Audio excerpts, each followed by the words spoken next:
Hello friends, welcome to SmartWay YouTube channel. நேத்து நம்ம introduction to Python பார்த்தோம். பார்க்காதவங்க descriptionல லிங்க் கொடுக்கிறேன் பாருங்க. இன்னைக்கு நம்ம variables and data types அப்படினா என்னன்னு பார்க்கலாம். Variables and data type பத்தி பார்க்கலாம். A equal to 10. இதுல A அப்படிங்கிறது variable and 10 அப்படிங்கிறது data type. Aங்கற storage containerல 10ங்கற வேல்யூவை நம்ம ஸ்டோர் பண்றோம். ரியல் டைம் எக்ஸாம்பிள் பார்க்கலாம். டர்மரிக் பவுடர் கலந்த வாட்டரை ஒரு பாட்டில்ல ஸ்டோர் பண்றோம். இதுல பாட்டில் தான் கண்டெய்னர். அப்போ அதுதான் வேரியபிள். அந்த பாட்டிலுக்கு ஏன்னு ஒரு நேம் கொடுக்கிறோம். அதுதான் variable name.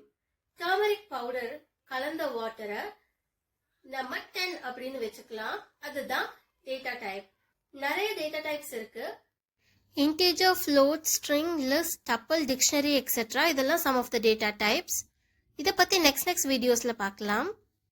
Like, share and subscribe பண்ணுங்க. பக்கத்துல இருக்கிற bell icon-ஐயும் press பண்ணிக்கோங்க. Thank you for watching.